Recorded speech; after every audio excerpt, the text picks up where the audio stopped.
get started here in just a second.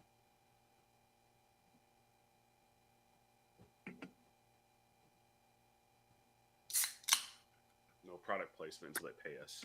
Yeah, exactly. All right, so we're going to start episode 3 of Dabble and Drive, and we're going to just jump right into this. Donnie was, before we kicked off live, was talking to me about his 94 Cobra. Did I get that right? It's a 94. So you were talking about, little things you want to do to fix it up. Do you want to go over that? Yeah, sure. So, guys, if you follow my channel, you'll know I just dropped a video recently talking about my new purchase. Like Danny said, 94 Cobra. And yeah, I'm kind of in this weird, because I always modify my Mustangs whenever I buy them. But this is the one that I'm in a unique situation on because I've never bought an older Mustang that's completely 100% stock. I mean, 9 times out of 10, when you come across the Mustang that's over, 10 to 15 years old, something's been done to it. But this car, is almost 30 years old. And I found out that it was a May of 94 build, by the way. So, yeah, in May Oh, wow. of next year, yeah, in May of next year, it'll be 30 years old. So, kind of cool. But yeah, I was really debating on what I want to do with this car. And I was just telling Danny that I think what I really want to do to start off with is take it back to its original glory. Now, granted, it's a '94 Cobra. I know it's not the most special of the special cars, but still, it's I haven't been in an SVD Cobra in, gosh, probably 12 years, maybe longer, 15 years. I owned a couple Cobras. I owned a '03 Sonic Blue Cobra, really nice car, and then I owned a '98 Cobra for less than a month, Okay. and I was stupid in my 20s. I just We kept all on were. blowing through cars. But yeah, I think what I really want to do is, since I have an original car it's not perfect, it needs some work, but it's a platform that's like completely stock. I mean, I'm talking stock all the way down to it's got the factory four catalytic converters on it, factory exhaust, factory mufflers, factory gears, factory airbox, um, factory ignition components. No one's gone through and through an MSD coil on it or anything like that. Um, Stock interior, no short shifter, stock everything, like literally stock. But it's one of those cars that's like it runs good, and it's got a few things that need to get taken care of, which I've already started the process on. So why not go ahead and just bring it back to its original glory? It's a great driving car, by the way. Like it's one of those. I need to do a driving impression video. Okay. Really, people can, I don't know, maybe kind of take another look at S95 cars, because it's weird that they get the bad rep. I think there's just a lot of Fox body guys that just won't leave that platform, or there's the guys that want the Cobras and Mach ones and the four valve, modular stuff. But it's funny that the 94 95 Mustangs with the 5 liters in them still kind of get overlooked or get a bad name. Um, that could be, I guess, a whole point of discussion at some point. But I think what I really want to do is it needs paint. The whole car could use a repaint. And Danny's already hooked me up with a set of headlights, like some actual true Cobra style headlights. Yeah. And I had to. I saw the pictures and I'm like, can't, nope, not happening. I sent him pictures of my small collection of them. I'm like, yeah, nope. Put a set in a box and yeah, shipped it out next day. Couldn't keep that. right, exactly. So with that, like that just kind of spurred me to think, okay, you know what? Let's go instead of finding the cheapest stuff I can to get it back up and going, let's get original Ford parts. Let's, at some point, I'm probably going to talk to a few different body guys that I know and stuff and have them look at the car over and see how much it costs to get the car repainted properly. Um, Luckily, it's not rusting through it. It doesn't really need any body work. There's one ding on the passenger side where that clear coat was peeling. Mm-hmm. You can tell there was some kind of ding there. That's the only body work the car would really need. Besides that, there's certain areas that just need to be stripped and redone, and there's certain areas that probably could just use a good sanding and a respray. And then the driver's seat is torn, so I need to figure out if I can repair it. There's a upholstery shop here local to me. They're known for doing high quality interiors on classic cars and stuff like that. Okay. So I may have them take a look at it and see if they can repair it. And then if not, um, Danny brought to my attention that TMI products does they do a lot of upholstery and seat foam and stuff. They make a the black with charcoal tweed um, style seat replacement upholstery. So I may dabble into that. I'm not sure yet. We got to take a look, but essentially, there's a lot of endless possibilities with this car, and I wasn't originally intending to do this with this car. Um, my whole goal with this car originally, before I even purchased an S95, was okay. I've done the Fox body thing. I really need to get outside my comfort zone, stuff that I know of, Hmm. and dabble into something that I don't have much in. Granted, the only S95 I was involved with was that '98 Cobra for, like I said, less than a month. I didn't even do anything to that car. I just hated how slow it was, and I said, "Screw it, I'm going to buy this '04 Mach 1 instead."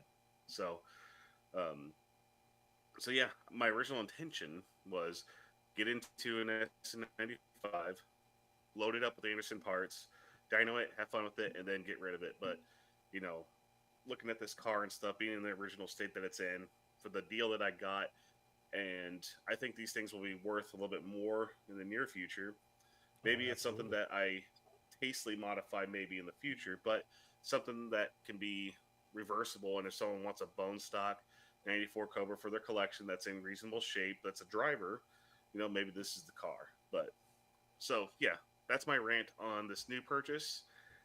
Wasn't my intention to really purchase one this soon, but I did want to get my hands on one, and I'm glad that I did because now the wheels are spinning, and Danny's been a great resource already. He's already helped me, by the way. I didn't mention this in the video, but Danny actually helped me because I had no idea why my dome lights, my locks weren't working, and Danny actually helped me figure it out in a place that I never would have thought. So that's ingrained in my brain for life of this knowledge. So It takes thank once. you, sir, for doing that. Yeah, you own But as yeah, many of these as I have. You kind of know all the tricks pretty quick.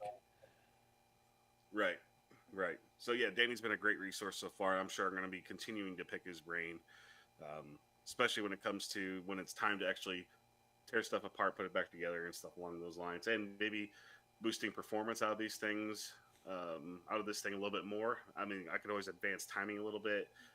I have no idea where the timing's at. I'm sure it's never been touched, just based on what it looks like. Nothing really looks like it's been touched under the hood. A lot of stuff is starting to rust, like the oil cooler tubes and stuff like that. Um, It's 30 years but yeah, old. overall, I mean, it's all there. And I mean, the stickers need replaced, like on the core support cover. The one that says Mustang with all the warnings and stuff is all completely wrinkled up and looks like it's about to fly off. So I mean, you look for those. But anyway, So there's a company, and even LMR sells the reproduction sticker. That just as an FYI, and the company that reproduces them is 20 minutes from my house. oh, nice. So they didn't do one for a V6 originally, and I drove over one day. I'm like, guys, I know you make one for the V8s, and I took in my entire uh, radiator cover. I'm like, here, scan it, and they made me like a dozen of them, and then they started selling them. Nice. So yeah, I mean, when you showed me some pictures of it when you were buying it, and you were talking to me about it, like it had the classic white Mustang problems with the paint. I mean, yours isn't anything different than anybody else. If anybody else goes, well, man, the paint's coming off of it, they've never owned a white one. They all do it. It's genetic on those cars, and all the other little issues you're talking about. You've already said it's almost 30 years old. Let that sink in. Yeah. It's amazing to think that those cars are 30 years old. I I have a hard time with that one. But then I sit back and I look at the ones I've owned. I've owned some of mine for over 20 years. That's hard to believe. I'm like, wait, holy crap! I've owned this car for over 22 years. Like, yeah. So it's an interesting piece on that, right? So, Mm-hmm. but I mean, yeah, I mean, some of the other little things, like, I don't know anything about the TMI upholstery stuff. I've never used it, but I knew they had it. Um, Mm-hmm. outside that, like, it was a super clean car from what I could see. I think the only thing else I noticed was the eyelets on the radiator cover were missing. So the radiator cover comes down over the front, and then it actually covers the whole headlight area. And I think Oh, I yours didn't is know that. Yeah, missing. there's nothing there. The Okay. the common problem was people, instead of taking that off to do anything with the headlights, would take those flaps and just flap them up. And after so many Oh, repeats of that, they would break off. yeah. Well, those things are like gold. Like, if you can find them available, people ask like 250, 300. I've seen them up to $400 because they only did it for that 2 years. Then 96 had a variant of that, and that was the last year. The Mm. 96 variant Okay. had it as well, but it fit the overflow tank. So it was slightly Okay. different. Um, what I usually do, and do the trick I've told you about, is go online to that website and look for a V6 because the cover is the same. Yeah. I've gotten a few of them that are in my stockpile over there from that. So Okay. Mm-hmm. Donnie's finding out I'm a hoarder of SN95 parts pretty quick. He's like, "Do you have the part number for the power windows?" Yeah, here's them in box. Click, click. Like, Here's just left and right. Yeah. yeah. Here's the part number for this. Here's the part number for that. I mean, I, I have a sticky note with part numbers on my desk of like the windshield, the cowl, Yeah. parts that I just always have on hand and order spares of. So Yeah. And for people that don't know, it's kind of interesting. Getting OEM Ford parts for Fox bodies. There's not very much out there, but the SNs, surprisingly, there's still a decent amount of stuff, but it's becoming more and more obsolete as time goes on. But it's still interesting that you can still get OEM parts for these cars still right now. it is, and like I bought. So, and I don't know if I've talked about it on here, but I help the local dealership out with the OBD1 stuff out. So they give me employee pricing on a lot of stuff. And they've also notified me like when stuff's going out of stock, right? They're going to no Mm-hmm. longer carry that product. And then I end up buying a bunch just for spares. Like they called me up and said, "Hey, we got notification that they're going to end the headlights and the corner markers." And a lot of people didn't realize that was just 2 years ago. They finally stopped making them. And I bought almost every set that I could get my hands on. Between me and another guy, we bought, it was probably close to a dozen sets, complete Mm-hmm. sets. And because it's when they, and I don't know if you've noticed that, even though you work at Ford at a dealership, when the stuff like that goes into like the no longer produced or no longer available, they'll discount them heavily. Mm-hmm. So we were getting them for like a full set for less than $100. Both headlights and both corner markers. And I just like to have them for spares because you just never know. Right. Yeah, absolutely. It's kind of like me with OEM Ford clutch cables. I Yeah, we've hoarded had all that the talk. I'm OEM not Ford happy with you on that cable. one. It's okay. It's okay. I might have one I could spare you. Yeah, we might work something out someday. Right.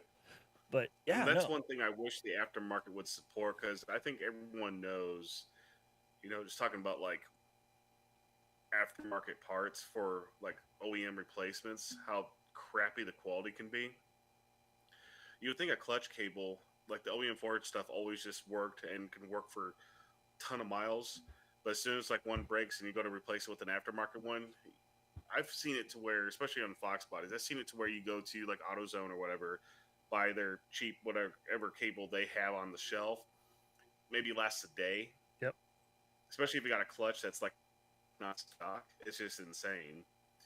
So I'm really surprised that no OEM, or I'm sorry, not no aftermarket companies have produced a real true OEM style clutch cable, one that's actually quality. Even if they charge a good amount of money for it, people will pay for good quality stuff. It's just interesting that a clutch cable of all things is one of the hardest things for people to produce. I don't know why. Yeah, the clutch cable was one. Um, no one makes an aftermarket replacement for the heater core tube that goes along the lower intake. You can only get them for Foxes. You can't get those for the Yep. SNs. But those aren't hard to rebuild. So if you ever need help with that, I've rebuilt almost every single one I have. Um, there's a little O-ring, rubber O-ring in the inside that goes bad. So if you just pop it back together, you can pull the tube apart, clean it up, put a new O-ring in it, and go. That's, I've fixed a bunch of them that way. Hmm. Um, but there's a lot of little nuanced parts that you would be like, oh, I own an SN95. They're common. I should be able to go get parts. Yeah. And it's even worse when it comes to aftermarket performance parts because, you know, you need an elbow if you want to keep with the, the intake tubing the way it is. You know, there's still some companies out Yeah. there, but Ford was really the only one that made a good throttle body for them. So finding a 65 millimeter Ford Motorsport throttle body is not easy anymore. Mm. Um, emission stuff, you can still find some of that, but that's another topic. Yep. Uh, uh, the dipstick tube, that's another one that's always Oh hard to find. yes. Um, Yes. that's another one to hoard if you can find them. It's the same on the 91 to 93 Thunderbirds with the 5 liter, Hmm. but it's different than the Fox. Oh yeah. So that's always a fun one to find. And these are just little things, like things that do break or, do come apart over time that are important, that are hard to find. So Right. you're going to learn the pains and suffering of a 2 year car pretty quick. Yeah. Right. And that's what I wanted to learn essentially, right? Because, for Fox body stuff, I feel like granted, I still don't know everything, but pretty much all the stuff that I want to know, I pretty much have learned over the last, probably 15 years of taking these cars apart and putting them back together several times. Hmm.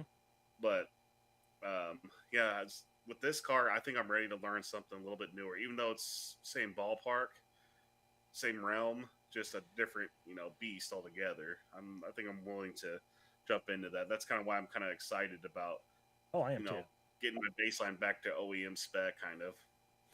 Yeah, I mean, when we started the MF Customs stuff, the 9495 was the first platform we worked on. It mainly because I like the SN95 stuff more than the Foxes. Sorry, folks. Hmm. But the support for the Fox stuff is insanely large. So like there's almost everybody supports something for the Fox body stuff. But when it comes to the SN95, especially the 9495 stuff, there's not much out there. I mean, you're going to learn like valve covers. You guys make them, but they don't really work on the 9495, um, That which damn might change. alternator. Yep, which might change. Yeah. Um, Hmm. but there's little nuanced things where you'd be like, oh, this works on a 5 liter Fox. This will just work on the SN95. And it doesn't work. And there's always been that lack of support. So it'd be cool to see what you guys come up with Hmm. that car, if you do anything. Yeah. Yeah. I said the only thing that we've really developed that's still around is the Vortec power pipe for it Yep. and the NA power pipe that still utilizes the OEM style elbow and everything. The only problem with that, and I haven't since, I mean, I'm going to try it out at some point, but because like Danny mentioned, the valve cover is so tight with the fill tube, so tight up against where that elbow comes out, that putting one of our 4-inch power pipes there is really tight, and people sometimes will have trouble putting an actual breather or put a cap on it. I want to see if there's a way I can work around that because that pipe is pretty cool, especially if you look at one in the engine bay. It just that giant, massive 4-inch tube that snakes down into the factory hole, and so yeah, I think that's one of the cooler parts that we still support. And then, like Danny said, the rest is just kind of retrofitting, like Yeah. our fuel rails.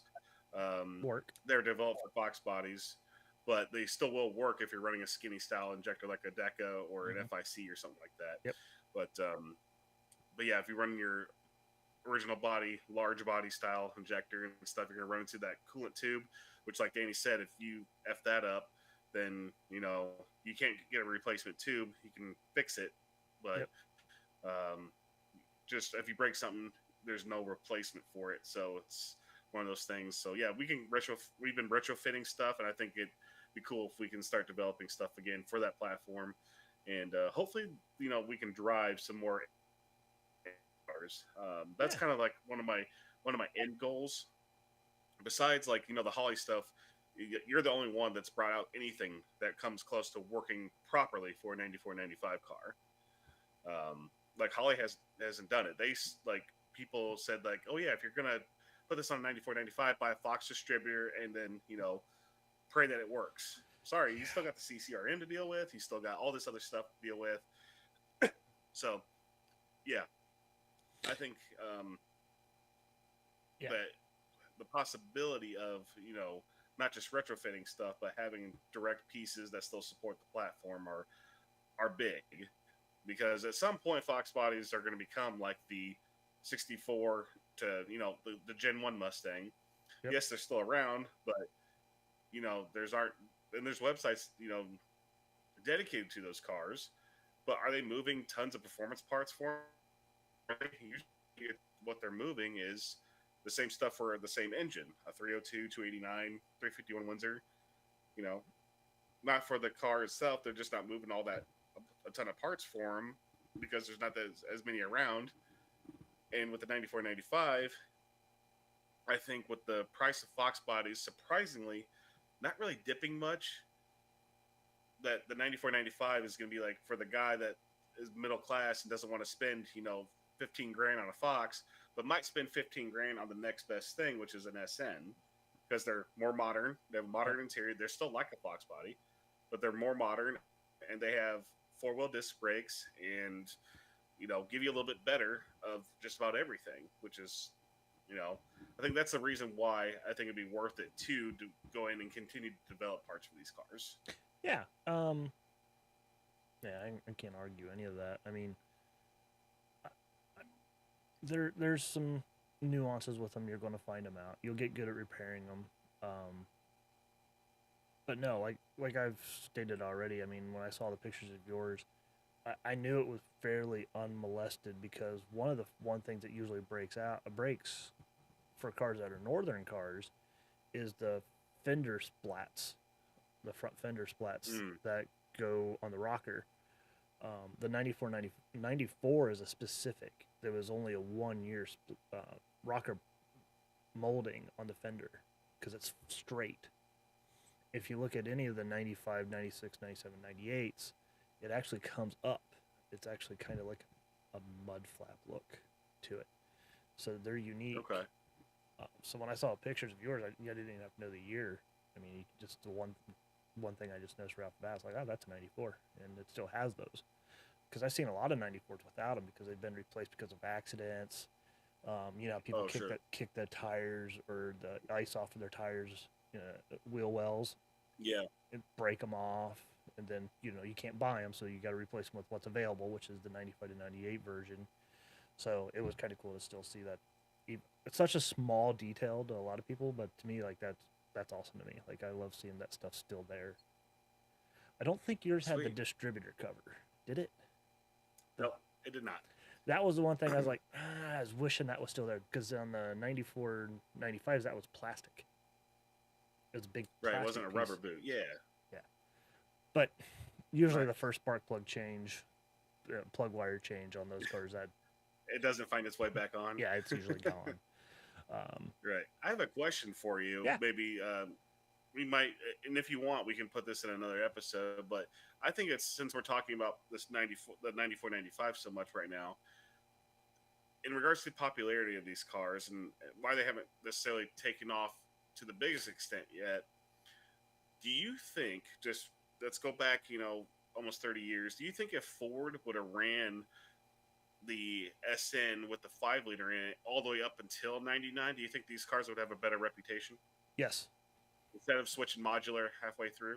Yeah, I think that's what kind of killed off the SN95 platform, or the love for it, was because the push rod was only a 2-year deal. Then they went to the 4.6. Not saying the 4.6 is a bad motor. If it wouldn't be for the modular platform, we wouldn't have the Coyotes. Like, it's Yeah, just an evolution, right? But to right, more towards your question, if 94 to 98 would have stayed push rod, I think they'd been more popular. I think if they would have done a 94 9, let's just play if it was me, it would have been cool if they would have done 94 95 the way they did it, and 96 to 98 be more like the Explorer. mm, Throw a cam sync on it, throw a crank trigger up, because it had to go OBD2, right? And right, then throw the waste spark system on it with like the Explorers, but still have like the intake setup that was on it. I think would have been really a neat progression. But Ford right. was killing off that engine, so it makes sense that they didn't. But if they would have, I Yeah, think that would have been the progression we would have seen on it. I agree with that 100%. Yeah, I think instead of like just killing the motor off completely and going to modular, because yeah, you're right. The Explorer, and that's a great point because I completely forgot about that. That the Explorer with the 5 liter, um, they evolved with the cam sync and everything. Mm-hmm. So if the Mustang would have done the same thing, it'd been like, okay, cool, we're now emissions compliant with OBD2, and um, we're modernizing the ignition system. And then it's like, okay, now we're ready for the PI version of the modular 4.6, because they could have kept it in all the other cars, the Lincolns and Yep. Mercuries and stuff like that at the time, and make the performance bed still. And then maybe they play with it with the 351 Windsor, because again, they had the Saline 351, the Cobra R 351 Windsor. Mm-hmm. Maybe they could have made some more special editions utilizing the 351 Windsor a little bit more. I think that would have been kind of cool. Yeah.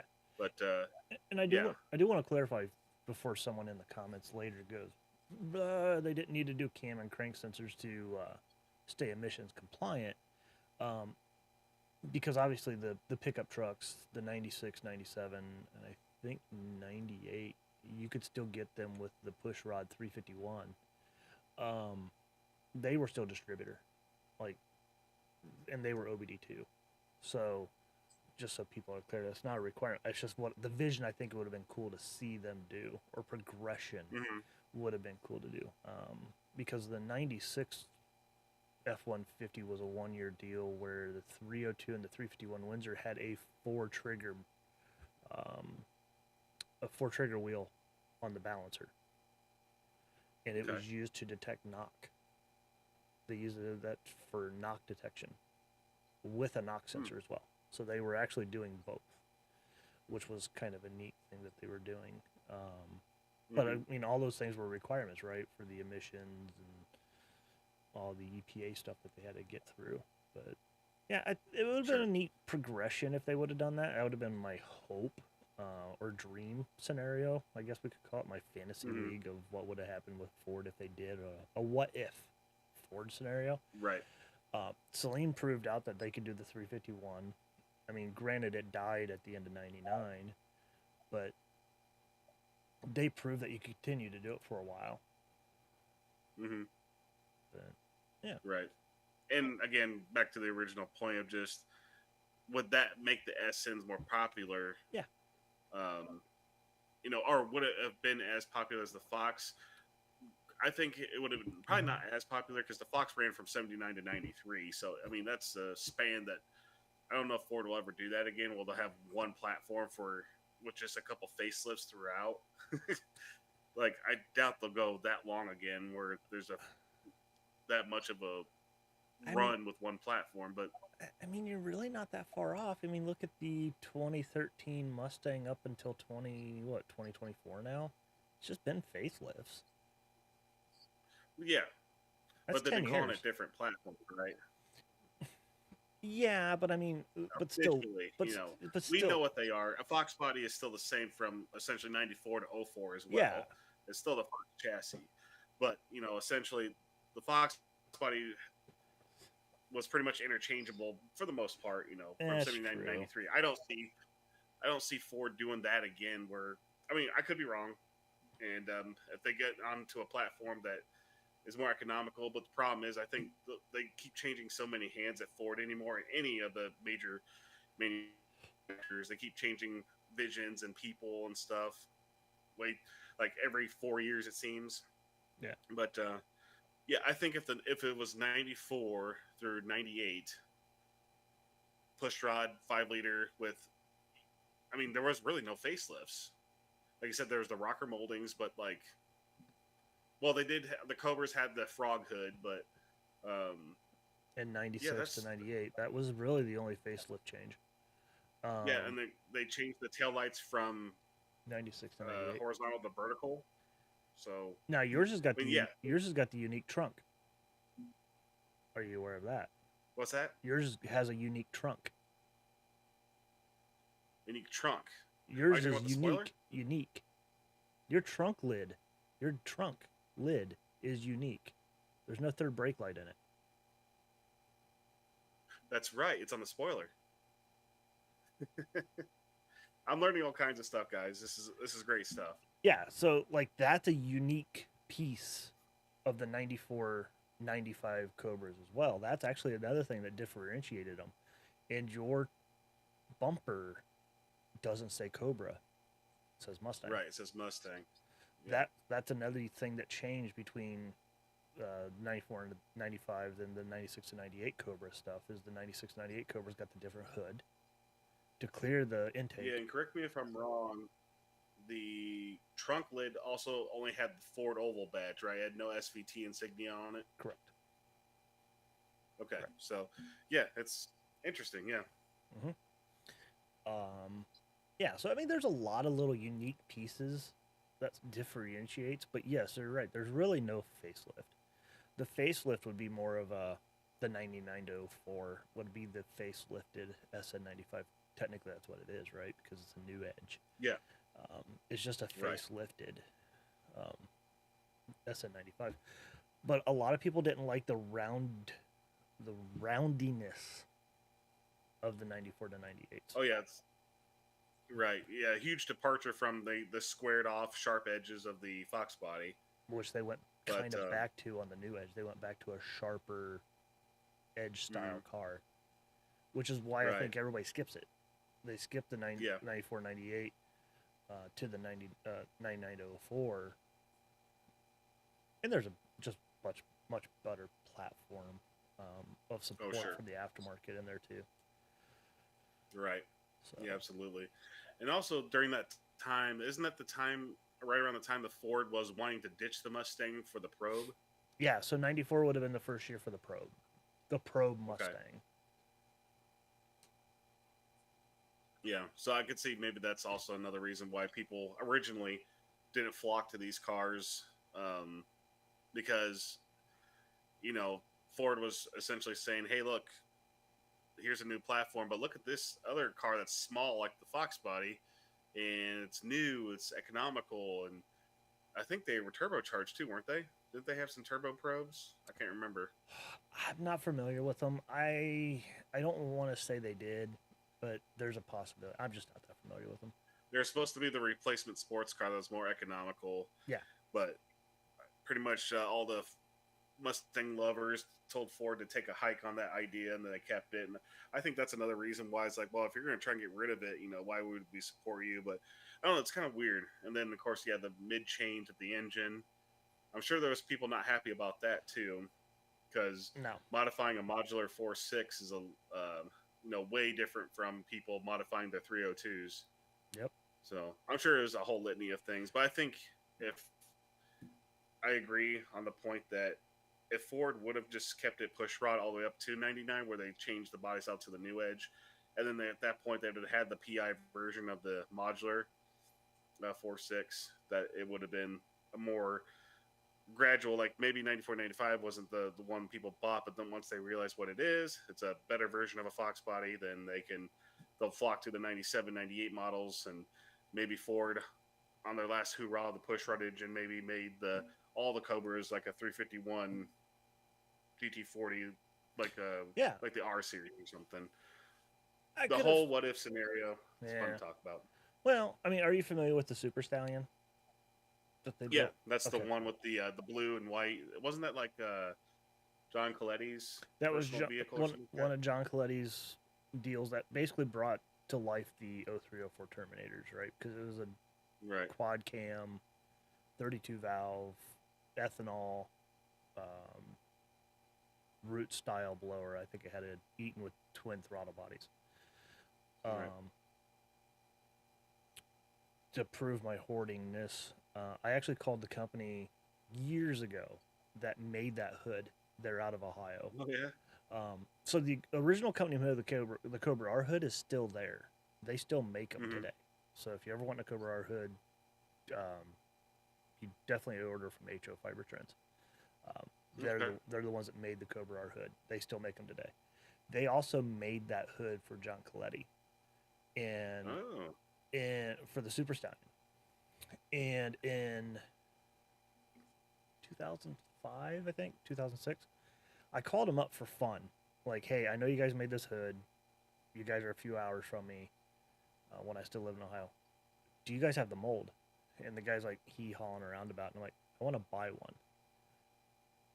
And the guy's like, no, we can't do that, blah, blah, blah. So I got multiple phone calls over a period of time.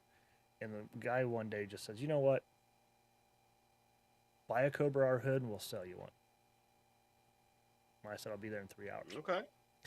Drove down, got picked up. The sales seat receipt said 2 Cobra R hoods, and one of them was and I have a replica or an original, if you want to consider it that, because they made them, Super Stallion Mm. hood. Now, if I can just get Ford to let me have time with that car, I would love to make a mold of the front bumper because I have a spare chassis that I've always wanted to recreate that car.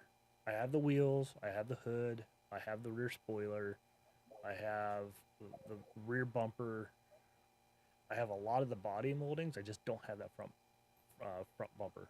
If I can get that, I will absolutely make a recreation of that car. Nice. Yeah, that'd be sweet. That'd be a hell of a showstopper too. I as growing up, I had that poster in my room, like, and that might Mm. be my obsession with the SN95s. It was that car. I just thought the Okay. 94, 98 model just looked so good. So did we just drum up the reason why SN is like your passion? Did we just get it out of you? Just, you know, there is actually a long story to that, but a short version of it is, um, when I was younger, I went through some health issues, and my Hmm. dad needed a new car to make the trips to go to the hospital I needed to go to, Hmm. and he picked up a '95 V6 Mustang,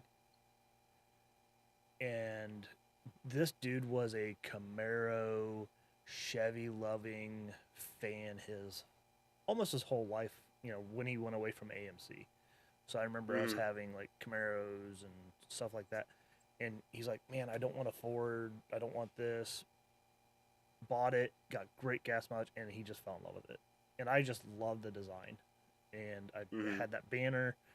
And when I remember when we were buying that car, well, he was buying it, I was little. Um, I remember walking out to it, and it was teal, which was also an odd color for Oh, that year, nice. Yeah. with black interior. It was full black.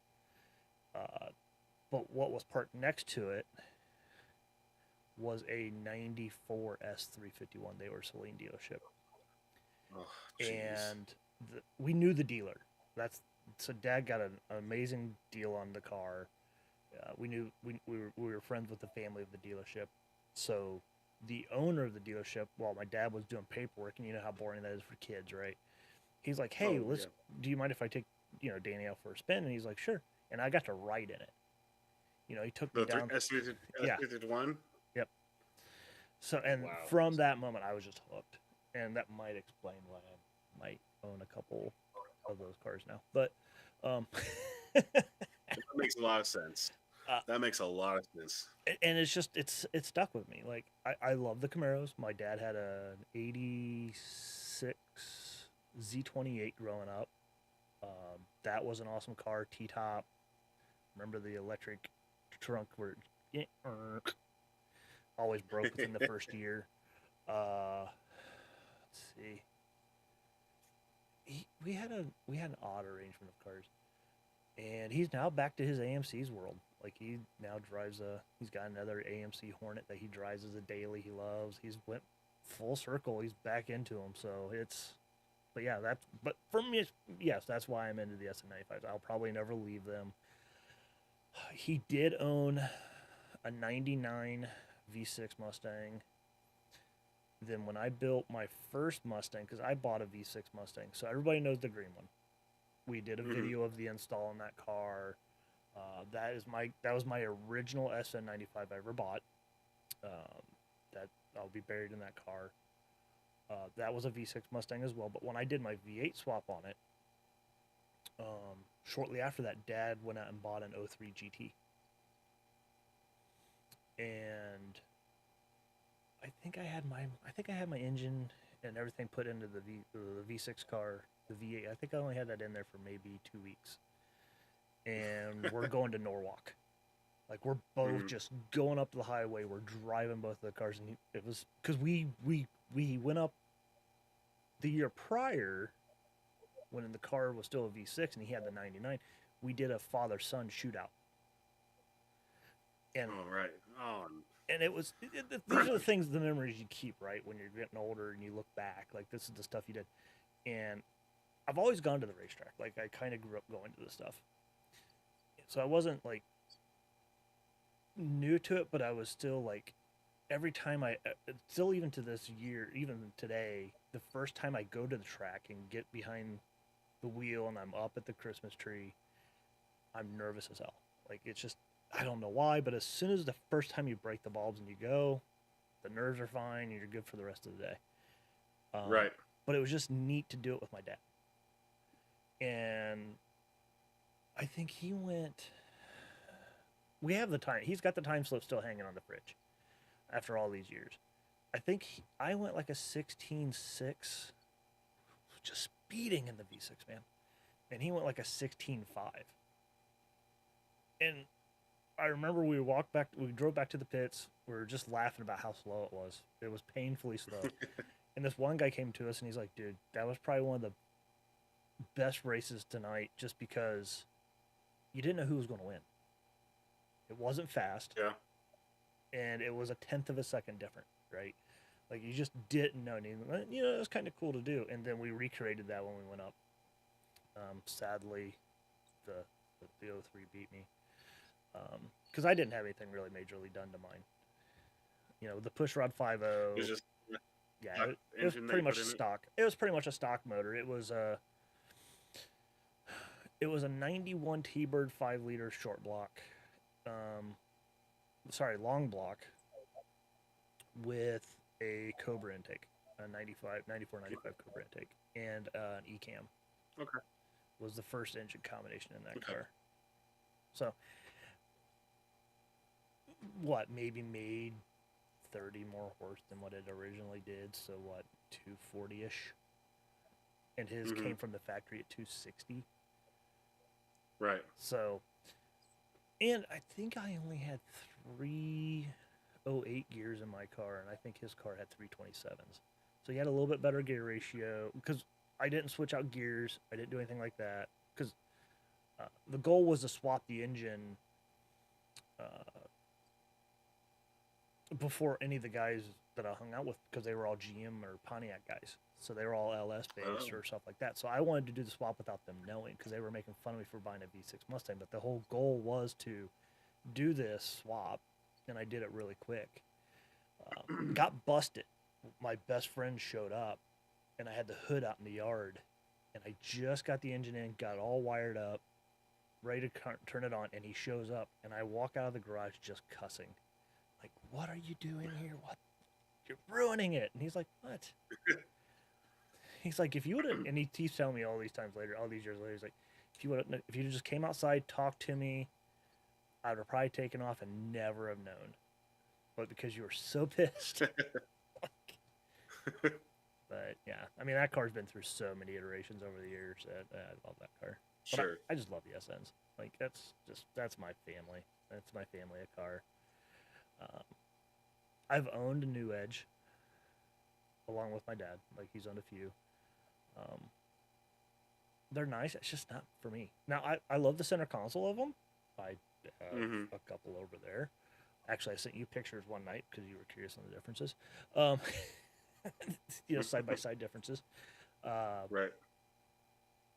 I like the center consoles of them, but I've always loved the single din radios. I never liked the double din that they did.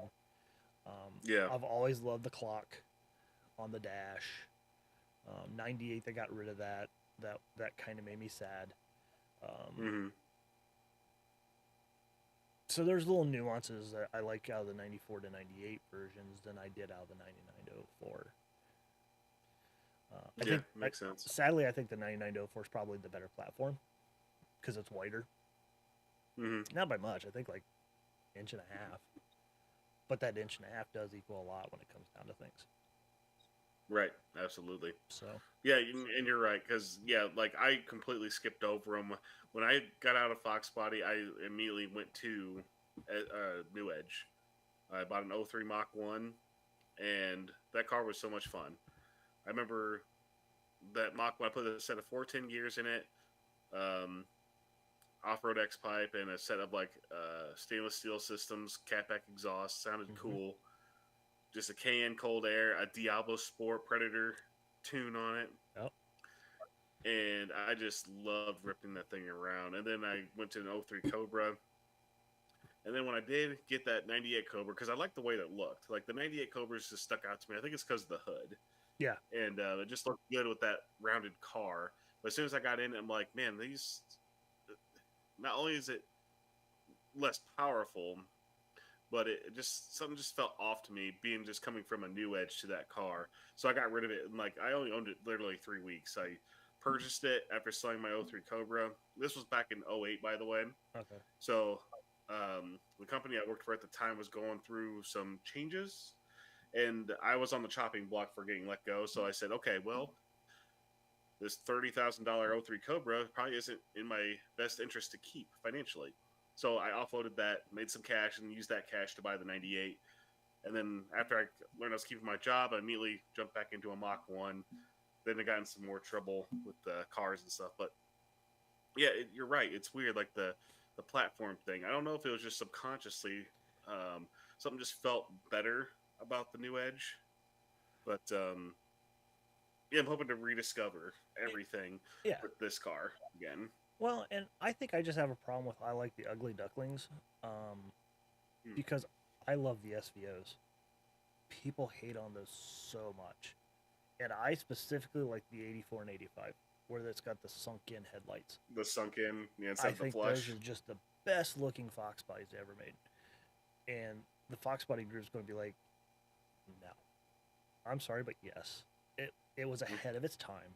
It already had 5 lug all wheel disc brake.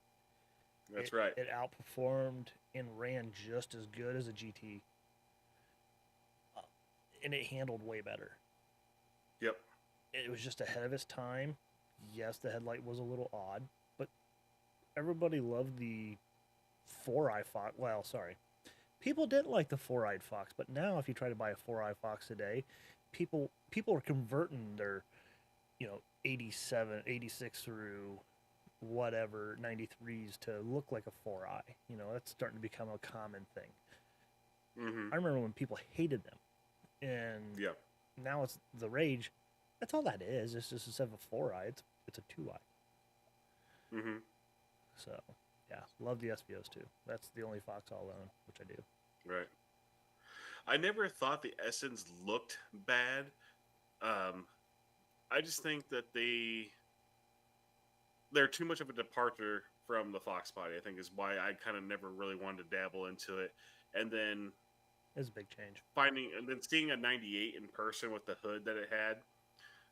I don't know because it's also besides the two humps in the hood, it's got that center bulge too, that kind of I don't know, just went along with the kind of curviness of the car, and I just thought that looked so cool. And it was black too, by the way, so it was black on black, so it looked really really cool. Okay. Yep. And the 98 Cobra wheels being the thinner spokes. I love those wheels, by the way. The 98 Cobra wheel, I wish Ford would have kind of kept that wheel instead of just a 1 year deal. I really like that wheel. I'm glad actually LMR brought out a replica of that wheel now. That's a wider. Did they? They, yeah, they brought out a 17 by 9 inch. They just released it this year. They brought out a 17 by 8 and a 17 by 9 replica. I picked See, up a 17 by 9s for my Fox body because I'm running 98 Cobra wheels on my Fox body. see how But much I pay they always attention. came in 8 inch wide. Yeah, they always came in 9 inch or 8 inch wide. So trying to put a fatter tire on it always looks stupid. Ah, So I was like, man, if they could just come out with a 9 inch or a 10 inch, that'd be so cool because then I could put like a 275 on the rear instead of a 255 or 245. So yeah, um, I actually have a I set wish of that these. wheel would have been. I actually have a set of these 98 wheels. I actually like these over the Cobra R wheels. Mm-hmm.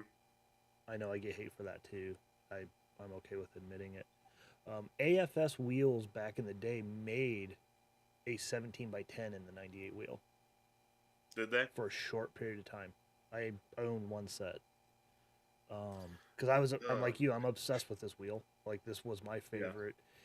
If I couldn't run a Celine wheel, and I'm specifically stating the 94 to 98 Celine wheel, not the one that you can Mm, go out and buy in the right. aftermarket realm. The new edge If style yep, with the. if I can't run the Celine wheel, this is the wheel I'd run, and it's the only wheel I'll run.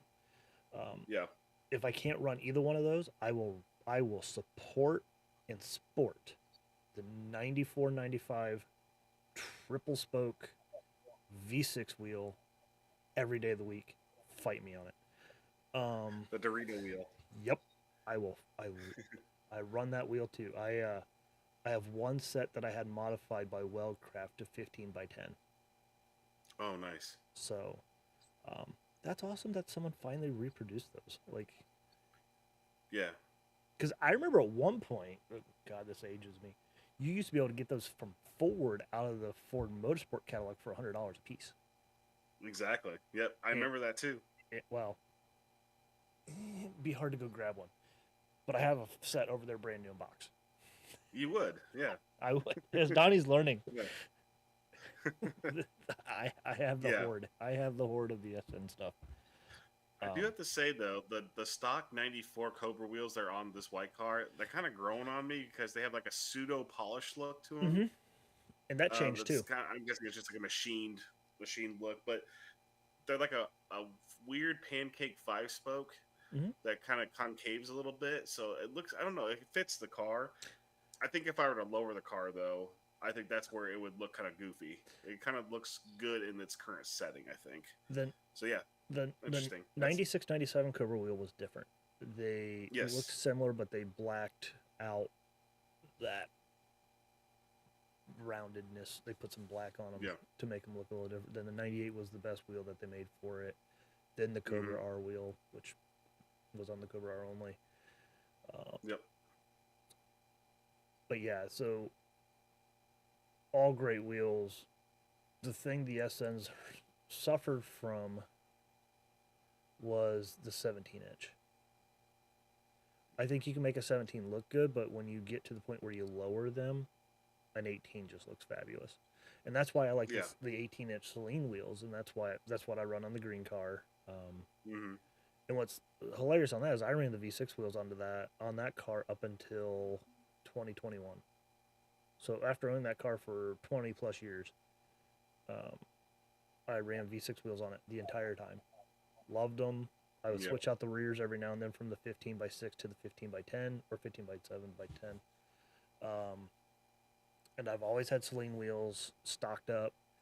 And I always told myself I'm going to throw a set on it, but I just couldn't bring myself to do it. And I finally did it. And I'm like, I like this, yeah, and goofy thing is I still run stock suspension. I'm on new old stock shocks, new old stock springs on that car. It's still 100% stock suspension. I thought Stock, that car was lowered. nope. That car is Wow. stock height, and I get hate for that too. And I love it because it just rides like the factory original, and the V6 is road smooth. they rode Yeah. really well, and they had the base seat, which was I think was more comfortable than the sports seat, like what you have. Hmm. Um, and my theory on that always was, if it was good enough for the Cobra R, it's good enough for me, because that's the same seat the Cobra R came with. Hey, that's solid logic. I get it. Hmm. So, oh man, yeah. Oh, I could talk SN95s for life. Like I can. I know the Well, I wiring think inside it's and good out that, too. yeah. Oh, I think it's good that we did because again, there's not many car or videos that I found out there. I think CJ Pony did one that said reasons why you should consider an SN95, and I think we're giving that justice to where it's like, okay, if you're even thinking about it, we're talking about all these cool things that you can do and things that were done and stuff, and the whole saline thing. I have to give Saline credit for at least one thing. They had the coolest looking Mustangs until they went to, I want to say, probably the Oh five. '05. Yeah. Mm-hmm. And I think that's when Roush started really in the styling department, started kind of overtaking him. Um, yeah, whenever you saw Saline, they just looked so exotic. Yep. Like, because they did it right. It's like they're different body pieces and stuff, but like they still flowed with everything. I mean, I've always told gosh, I've always told myself that the day that I retire, uh, using the green one as R&D, I have a complete original, uh, old stock, so pre 2000, Celine body kit put away. I've always wanted to turn that car into a Celine, and the reason for that no, is they never made a deep forest green one. They only made one teal, mm, and like I said, if I ever stop using it as an R&D car, and I'll probably end up converting it to look like one. I have seats, I have all the parts, and I would of probably course put. you would. But I have an what intake. would you do? What would you do striping wise? Because deep forest green, would you do yellow, No, I would do silver. silver? Hmm. Okay, Yeah, I would do silver striping. yeah, because the wheels you have are silver, aren't they? Yeah, I don't like. I've never liked the chrome ones. I'm not a Mm-hmm. chrome guy. I don't like chrome anything, and I'm actually not a carbon fiber guy, which kills a good friend of mine because he's just started up his own carbon fiber shop, and he Oh yeah. sent me. I can grab those. He sent me door sills, that are carbon fiber that say Celine. He made them for me. Oh wow. He sent me 2 or 3 sets. I can go grab one after a bit. They're just right over there. And I'm like, man, these are in carbon fiber. He's like, but that's my business. I'm like, you know how I feel about carbon fiber. It kills him. But, Right. but yeah, that car will probably eventually one day look like an S351. I did insurance back in the day. Similar, we kind of have similar backgrounds on that. Uh, Mm-hmm. there was an S351 in Ohio that got totaled. A barn Okay. collapse. Too much weight on the sled. Oh. I bought that out of auction, and I still actually own it. The whole the chassis is just not savable, but I Mm-hmm. saved it, um, gutted it for parts, kept the engine, and uh, that was going to be the drivetrain and drive plant. That was going to be the donor car for the green one when I retired. It's always been the plan. What is this? Was it a supercharged S351? Yes, yes, Wow. yep. And it was one of the very last ones that still had the A trim on it, because the Wow. original S351s came with an A trim, not the S trim. Mm-hmm. So it's one of the last ones that had the A trim on it. So you had the 351 Windsor GT40 lower intake manifold, upper Mm-hmm. Cobra manifold that said it just said Saline on it, didn't it? S351. I got the plaque hanging on the wall Okay. on the shop here.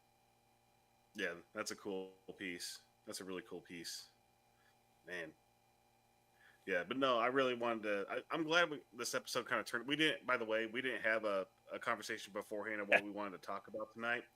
It's literally the dabble and drive like experience here, Yeah. and I'm kind of glad we like gave the SN95 some love here because again, Absolutely. Danny just went over the reasons why he likes them, and then also like his experience with them and stuff. And here I am coming in really fresh on it, and all this does is get me excited about it. So I hope for people listening, it gets them excited about the possibility of owning that platform too. I'd love to see more people drive those cars. I would too. And I would too. I know Caleb, Foxcast Media. There's a shout out for him. Um, mm, he did an episode, a short one. I think it was like 8 minutes long on the next Fox body car, which was the SN95. He did a small one on that. mm-hmm. And Caleb, if he ever watches this or he hears about it, you can correct me if I'm wrong, but I don't think he's really a huge 94, 98 guy. He's more of the new edge, like he skips as well. Um, but he did a small video, Yep. and it was good. It was well done. But yeah, you don't Mm-hmm. see much out there, and you don't see a lot of tech stuff. That's why, like, Yeah. I was hoping to have the 97 home by now, but there was a few things we want to finish up on it differently than what the original goal was. So it probably won't be till spring now. Mm-hmm. But I want to do a whole thing on that on our the MF Customs channel. Uh, the whole build will probably be over there on that, and just to try to get more people into them, what you can and can't do with them. Well, I shouldn't say can't, just what you can do with them, Right. and get people kind of excited. That'd be great. Um, Yeah, more info about them, the better. And like I mentioned before, CJ Pony did a video of why mhm, you'd want to consider it. You're right. I forgot about the video that Foxcast did.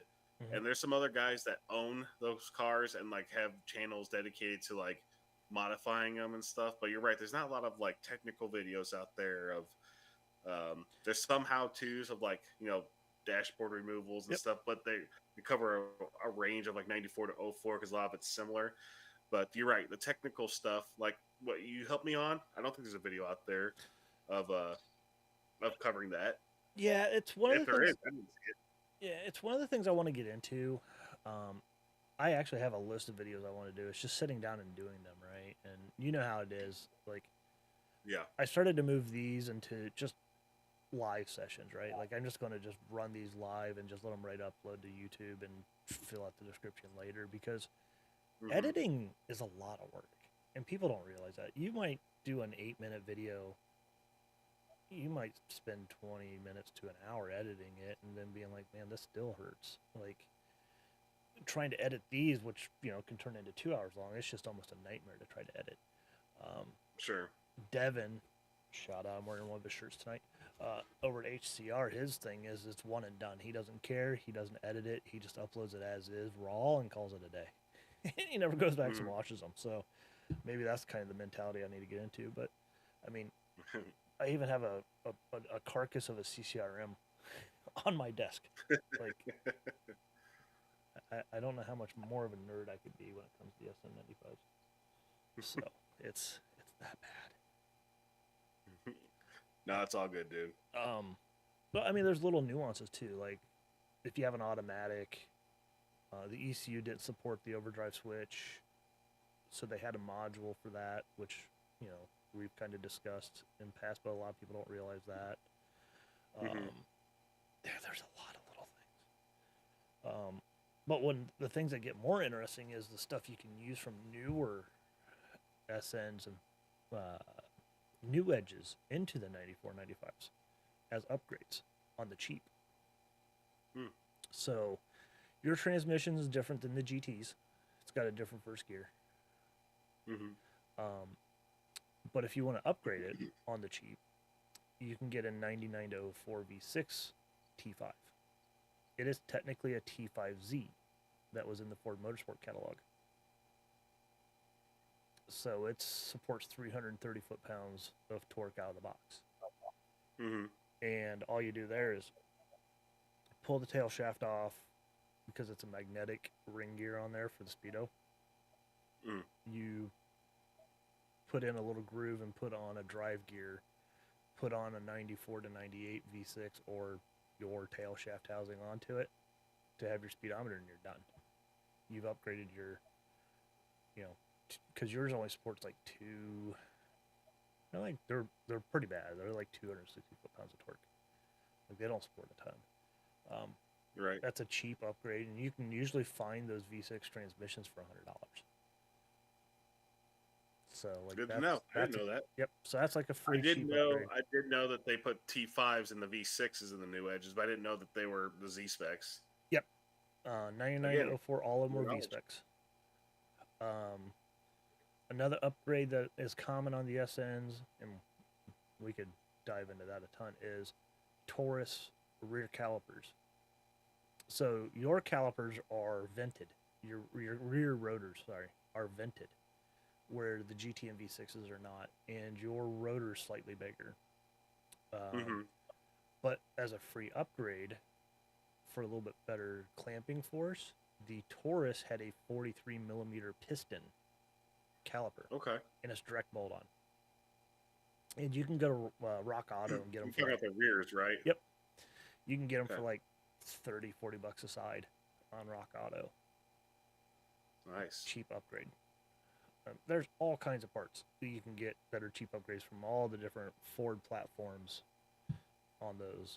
Um, Would you have to do the bracket too, or is it just nope, the caliper? just a caliper. That's what makes it a Jeez, nice swap. It's just a caliper.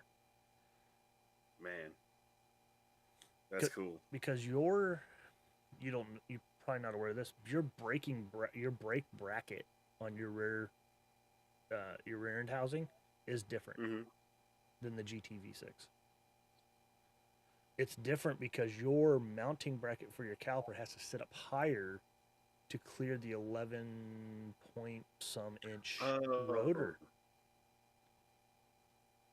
okay. So, and then the caliper bracket is actually different as well. Um, and it's just reinforced because of how it's a little bit wider to handle the vented rotor. But another one of those parts you can get aftermarket now for like $20 a side. It's a common upgrade is to upgrade to Damn. the Cobra rear rotors and then the Taurus caliper. Nice. Well, I know what I'm going to order probably next week. Um, there A there was month some sort of slight thing. changes in the Cobra front calipers throughout the years. Hmm. Some with the raised lettering, which yours would have. Yep. The best ones are like out of the 0304, or the Mach 1 was also an upgraded one as well.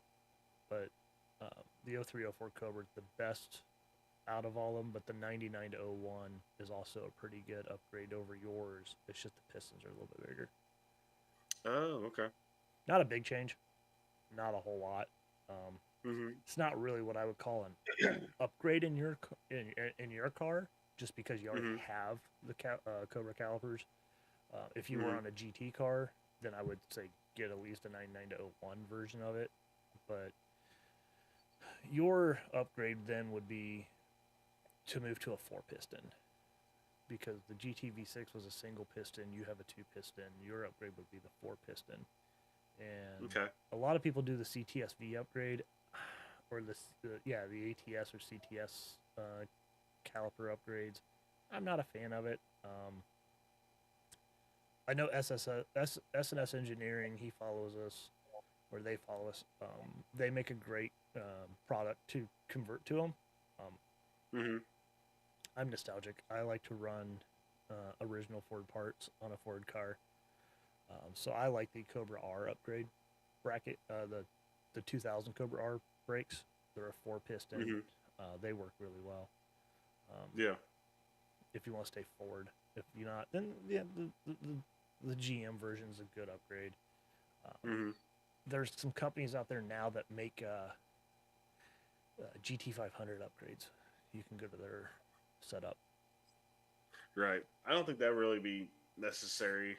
I could see the four piston, but yeah, when you go to like that 15-inch rotor and the six piston caliper, you're adding a bunch of weight to the front of that car. That's kind of unnecessary. Mm-hmm. Yes, you'd be able to stop and throw yourself through the windshield, but I would like. I think the four piston, actually, the Cobra brakes, I think are great. Yeah, Um, it's a good break. mhm. I run if I need something that can really break, I run an Alcon. Mm-hmm. I don't run Brembo. I don't run any of those. AP Racing or an Alcon is what I'll go to. Uh, Okay. and I run Alcon. I was looking to see if I had one close. I don't. Um, How dare you? I was like, nope, I don't. I have Brembos. I have factory Ford Mm-hmm. Brembos. I honestly, I don't think I can walk around my office without kicking one or two. That is sad. No, Um, honestly, I like the Cobra brakes so much. I mean, I'm running Cobra brakes on my Fox bodies. But I think the only thing I'd probably do is just freshen them up. Maybe put a set of Hawk HPS pads and yep, new rotors and some stainless lines on it and call it a day. yep, and it's a great braking system. You don't really need to do a ton of upgrade on yours. Hmm. And Yeah, what and that's right. Cobras have a different booster too, don't they? yeah, and if you want to run a better brake system, you have to upgrade to the Cobra. Um, what I typically do on any of the cars I have, or when I do brake upgrades, I go to Hydro Boost. Yeah. I swap out to Hydro Boost. I know a lot of people find that odd, but the Hydro Boost is a good brake system. Um, Plus, you don't have to deal with the vacuum booster anymore. And So if you're running big cams or something, it doesn't care. You're still gonna get your full braking power. yep, yeah. So I've run Hydro Boost on a few of mine. I'll probably convert the green car to Hydro Boost. It's been on the list. I have a Volvo power steering pump. I'm going to run on it so I can go electric. So I don't have any power. It's all on its own system. Hmm. So that'll Yeah, I be. forgot. I bought one of those too. Did you buy the remote reservoir version or the one that's got it built in? I have both. Yeah, I just have one with the remote reservoir. I think I'm gonna put it on my turbo car. Get the alternator away from the turbo. Yeah, I'm going to run the remote one, the remote reservoir one on the 97. I think. Yeah. Because I want to be able to do some. I want to run it to where I can get to because a lot of the stuff on that car is going to be in the fender well. So like the AC stuff will be in the fender well. Um, the fuse box is going to be in the fender well. Power steering is going to be in the fender well. So the fender well area is going to be very busy. So Hmm. because I want the engine bay to be pretty much empty, besides Right. engine. So Yeah. Makes lots there. sense. Hmm? So yeah, makes sense. So yeah, that'll be. So I got a lot of planning in my head. I got to still figure out on that because I still want to have a windshield wiper fluid bottle. So that'll be an interesting piece to figure out. Power steering. So I got a lot of things to figure out where I'm going to mount them. Plus, then I'm Hmm. going to have an air exchanger in the front that I got to make sure I have room for. Probably going to run an oil cooler. Okay. It's going to be busy, but that's okay. That's what this is all about, right? Trying to figure that stuff out and Right. where all to mount it all. So That's right. Absolutely. yeah, I'll Yeah, record dude. all of I'm it. glad. I'm glad we talked about SNs tonight. Yeah, That I think it was a worthy topic. And people, you should really consider it. Just and the weird thing is, we're talking about them becoming like the next thing once Fox bodies are like unobtainable or good ones are unobtainable anymore. The SNs are actually kind of tricky to find right now. The one they I are. bought was from Arizona, Yeah, so it um, they're getting harder to find clean. Yours is, I don't want to call it a unicorn, but it's up there. Finding something clean and unmodified mhm, is pretty tough anymore. Um, right, and for moderate prices. So again, I mean the deals yeah, exist, but you're right. But yeah, you're right. Finding them in that kind of shape where they're still affordable, still need a little bit of TLC and work from you, make it still a project technically, but it's a running driving car ready to go. That's not rusted out. So those are getting a little bit harder to find, and the ones like if you go on eBay, the low mileage ones and stuff are going for the premium. Anything low mileage is going for premium right now. But well, yeah, take a look and see what you can find out there if you guys are listening and interested. Just take a look and see. Maybe you'll come across one that someone wants only like say 8 grand for or something like that. It yeah, might be worth picking up now. It could be a future investment. yeah, yeah, absolutely. I mean, I recommend them. I mean, I always have. Hmm. So, well, let's talk PRI. I know you were there. I was there. Hmm. Did you see anything Yep. that caught your eye while you were there? I know you weren't there as long as I was, but Right. There were some cool builds. okay. That saline, that new edge, the blue new edge saline that was out there that had a Mm, Ortiz polishing. Did a lot of work on. He's done some polishing stuff for us. yeah. Um, that was a cool build to look at. Besides that, product wise, I have a kind of a love hate relationship with PRI. It's nice to go out and since I'm in the motorsport business and work with a bunch of dealers and manufacturers, it's nice to run into those people and be consistent with putting a name Mm-hmm. to the face, or I'm sorry, a face to the name. So that's always good. It's good to network that way, especially if it's people you've been doing business with for a long time. So it's nice to see those people and just be like, hey, thanks for continue to work with us, and actually have that human interaction. Beyond that,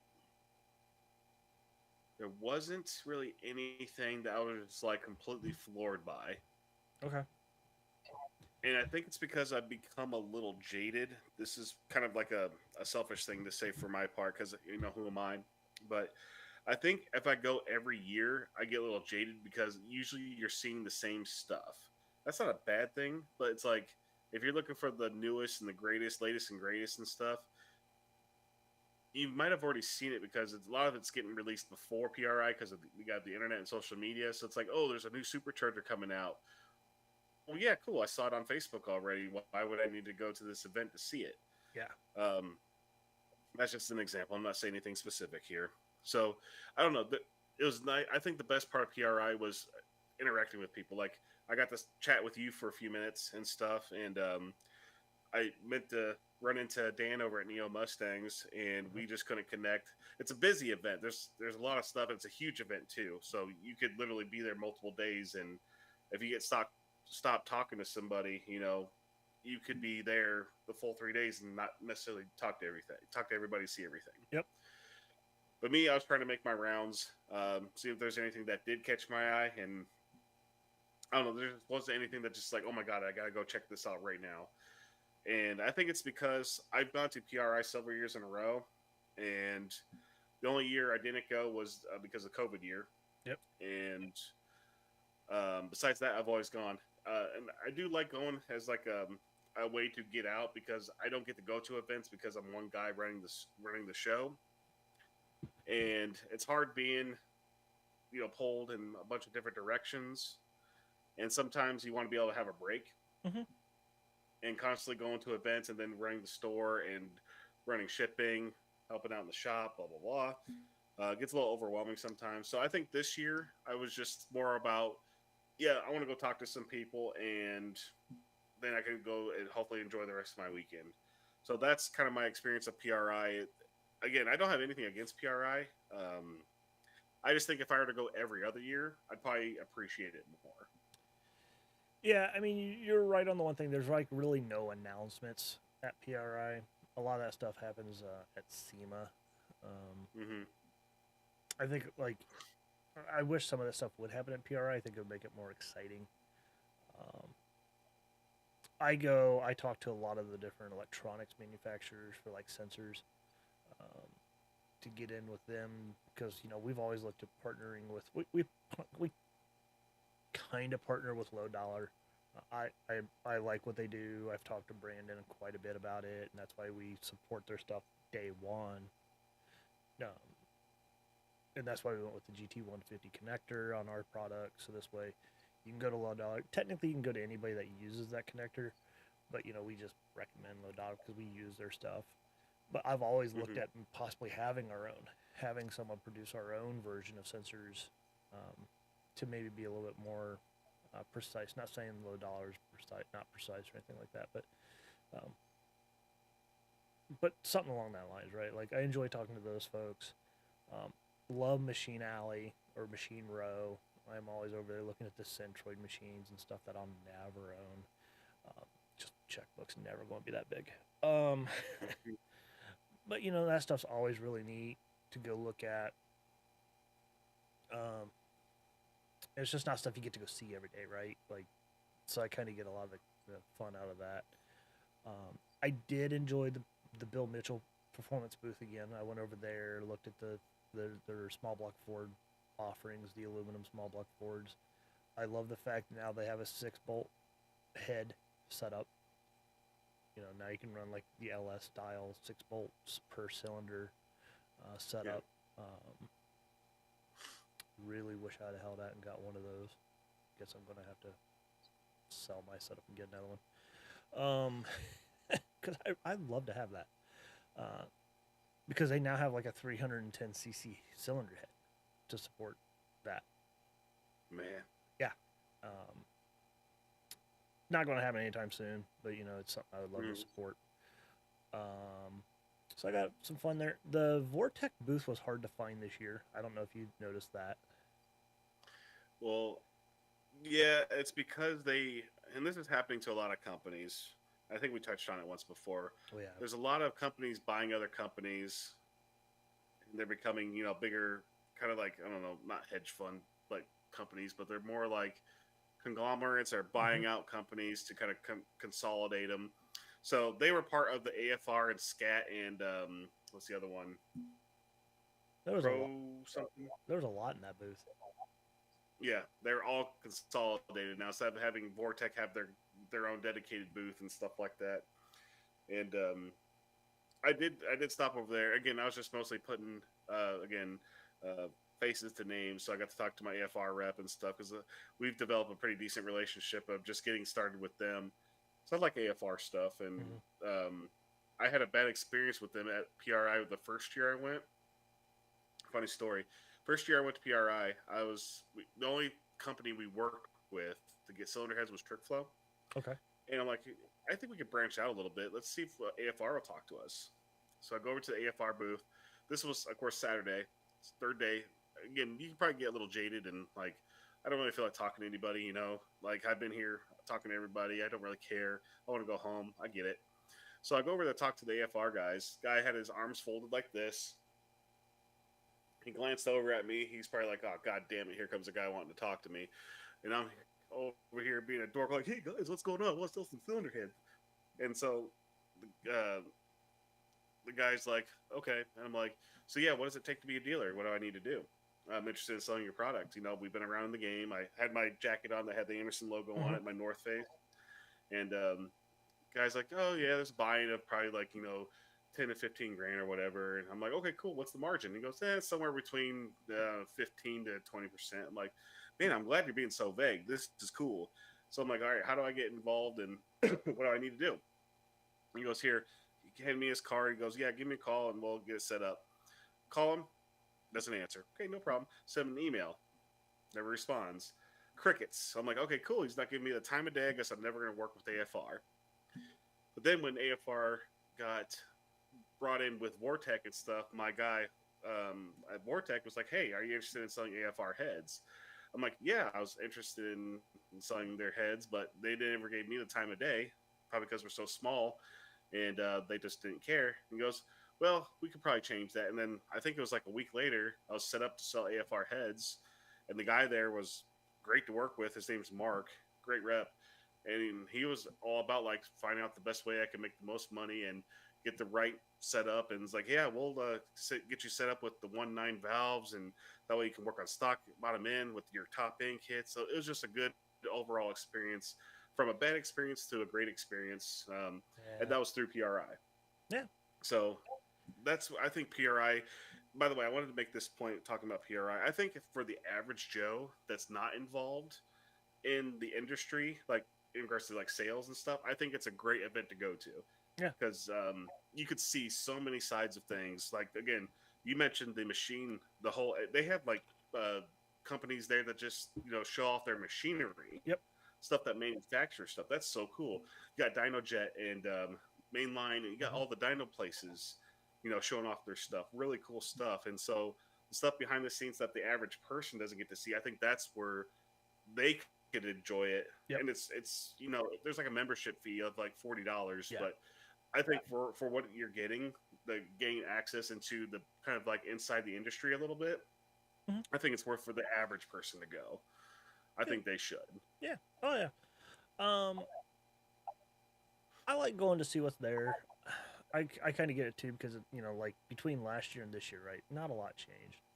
It was neat to Hmm. get to talk to Brett LaSalle and looking over Snot Rocket. If anybody's familiar with that car, I think it's one of the fastest Coyotes currently. If I'm right, it's like low sixes, Hmm. and it still runs a stock style crank in a Coyote. Like that car's insane. Um, Hmm. got to chat with him for a little bit. Got to look over it. Some of the people we see on YouTube, if you watch much YouTube, are there too, and it's kind of cool to run Hmm. into them and talk to them.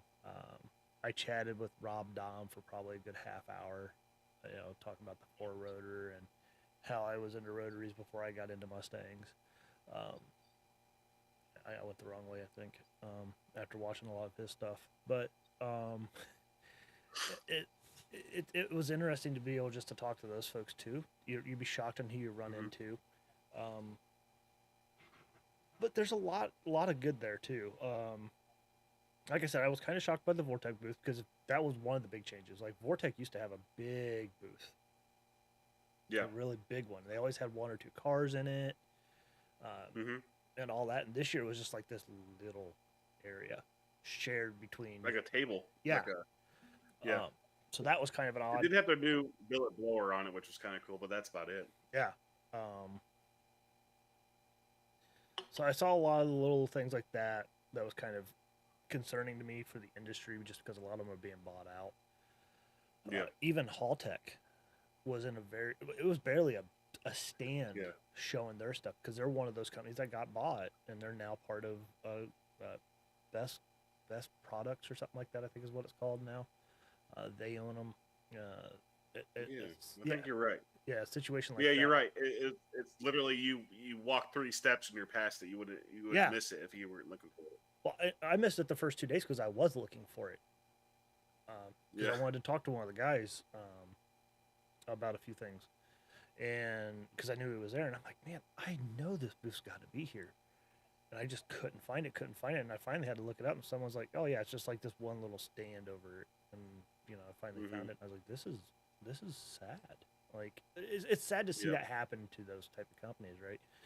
Um, I did get to talk to the wire care folks. We don't really do a whole lot with wire care right now. We've been looking at different companies to get product like that from. Um, so I had a really good conversation with them. Um, let's see, who else did we sat down with the Bosch guys for a while, chatted with them and Motec. Motec was on a personal reason, and they're if they actually do watch this. One of the guys over there does watch this. He did get me a new flash for my car, and it did fix the issue on the drive home, so that was nice. Uh, I did stop by the Fuel Tech booth. Uh, some diesel stuff. I'm not really big into diesels, but I got some friends and family that are. So I took some pictures Hmm. for them, and all they can do was drool over that. So there's stuff there for everybody. If Oh yeah. it's definitely worth checking out at least once. I wish they would do it a little bit earlier in the year because they always do it like in December. I think even next year it's later. I think next year's Is it? closer to Christmas. Ugh. Yeah, Man. let me go look that up real quick. Because I already saw the dates and I was like, it's already at the beginning of December and it's, you know, chilly. It wasn't that bad Hmm. this year. No, it was like what? I think in It's the 50s. 50s. Yeah. Yeah.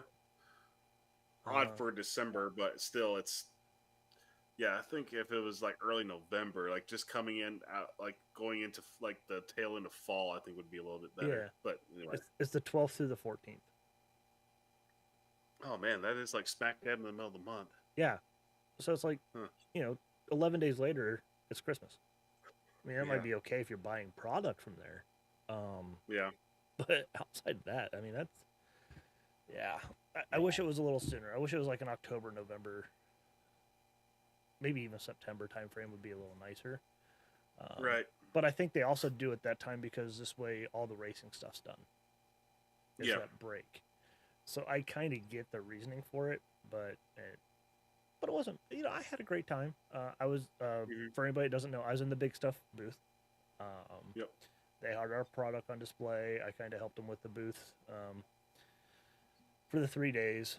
Um, wasn't requirement. It was just I wanted to help them out. They had our product on display, so I was there helping them out. Go walk around, go network for a while, and come back help them out some more. Had a lot of great conversations. Had a good number of customers pop in, stay high. Future customers as well. Even uh, for big stuff and even Holly. It was interesting because the one thing I told the owner there, like, hey, like, I'll talk your product and all that. That's not a problem. But if someone does ask me about Holly, I won't speak about it, and he was cool with it. Um, and he gets it, right? Because we're not dedicated to them. We're not dedicated to one vendor or another. Um, Hmm. it was just neat to have our product there. Um, Yeah. you know, so that was cool. I mean, Holly's never going to put us in their booth. Like, we know that's never going to happen. Um, Hmm. so it was just neat that another vendor was like, yeah, we want you here. So that worked out really nice. And Right. it was really cool. They had a Godzilla on the stand running. Um, Yeah, that's right. yeah, it was kind of annoying. Sorry, Ben. After 8 hours of listening to injectors tick all day long, Yeah. I had nightmares of injector tick for the last week. Um, but it was neat to see they had their product on display running an engine. Obviously they can't have Hmm. the engine actually running, but they had a simulator on it showing how it all worked. And I was actually surprised. Their Godzilla kit was really good price because the way it worked was it was 12,000 shipped. It included a brand new Ford Crate 7.3 and their ECU harness already installed on the engine, the coil drivers, the map sensor, everything needed delivered for 12K. So it was almost a That's not drop. bad at all. Yeah, it was almost a drop in, ready to go situation. I'm like, that's not bad, Hmm. um, especially for new. Yeah. Oh, So, absolutely. so And like I said, and I don't want this people to take this the wrong way about when I say PRI for me. Again, this is just me. That's me personally. But you're right. It is a good time hmm when you're there. There's plenty of stuff to look at. You're not bored when you go there. yeah, Um, Especially if you're not running a booth or something, and you're just going to attend. Absolutely, I think people should go to it. yeah, But I think for me personally, if I think I'd appreciate it way more if I did every other. Now, if there's like say like Dan at Neo Mustangs was there, and I didn't get a chance to connect with him, yeah, I did. but I did get a chance to see you and stuff. Yeah, you got to chat with him.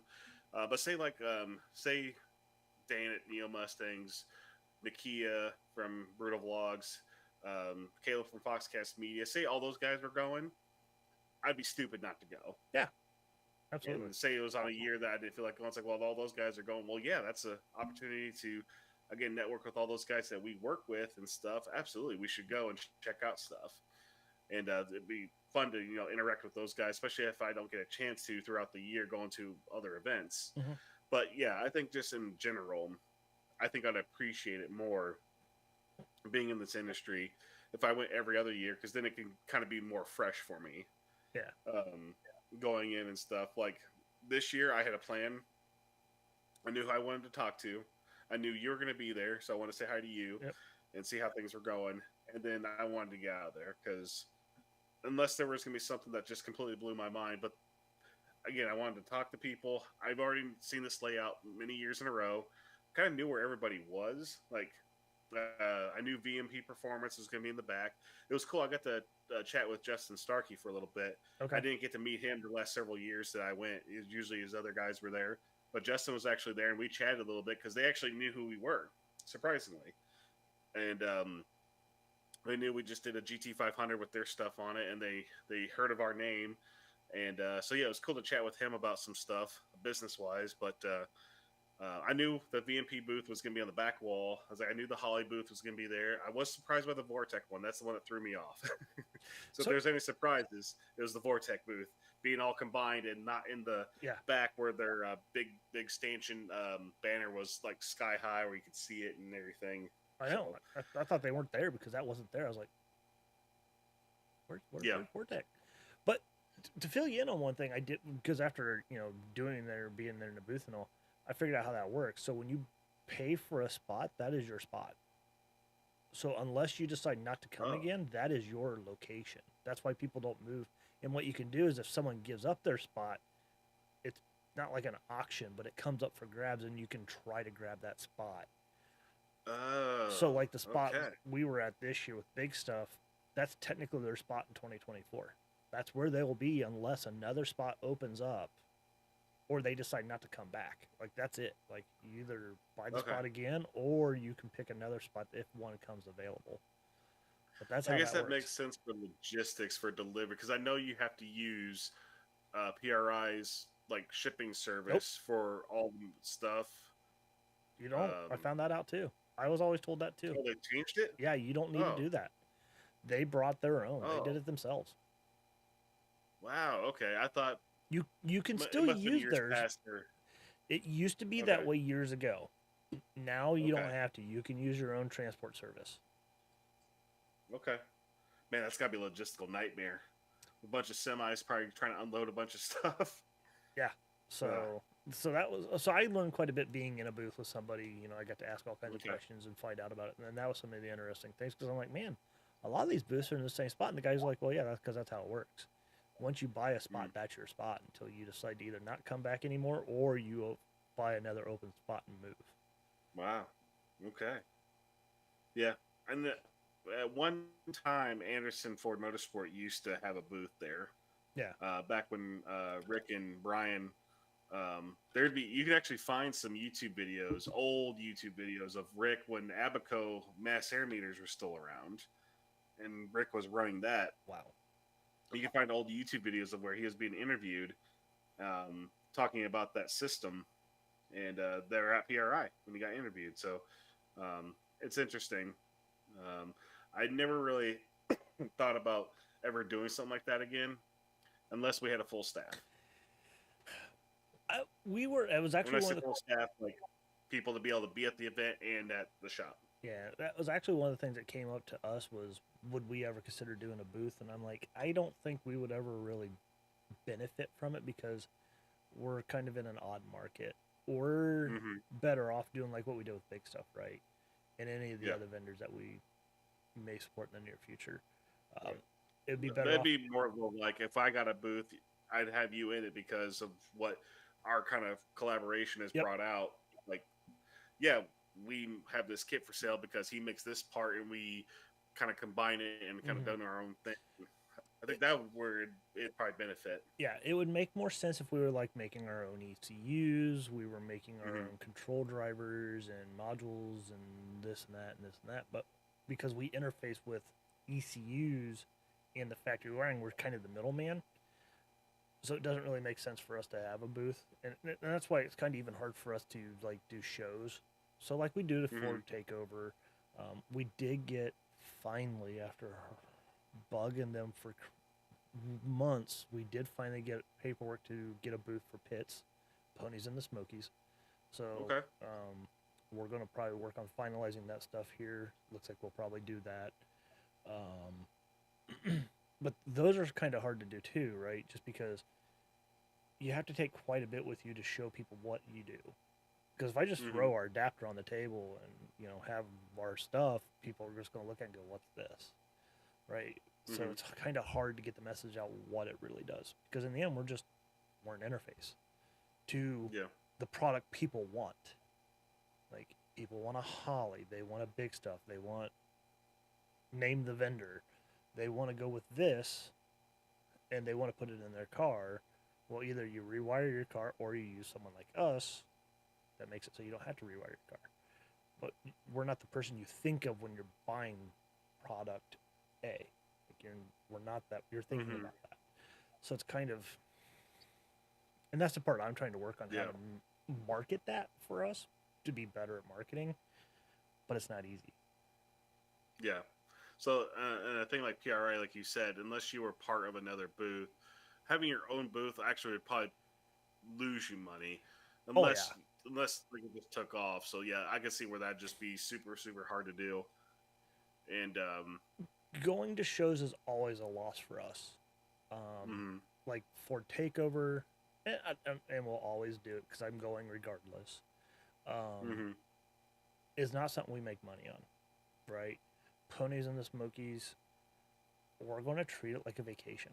Like it's 2 days of shows, so 2 days of a booth, and the rest of the time is going to be vacation for us. Like mm-hmm, that's what we're going to get out of it. Um, yeah, and that's all we can do because for us they don't make money. right.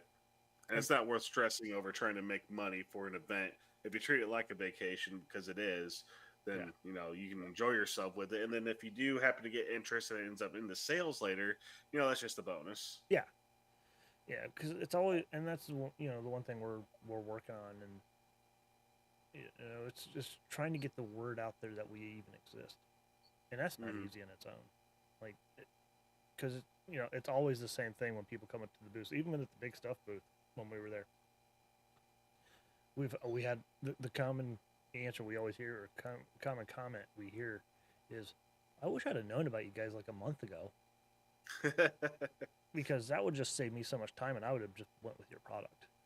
And it's like, how do we get to those people? Um,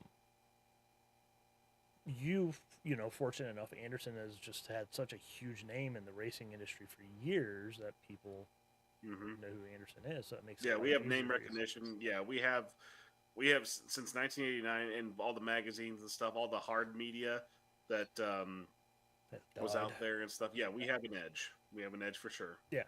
So that's stuff that I got to try to figure out. And I was joking with, you know, I was joking the other night was 2024 is going to be the year of the data.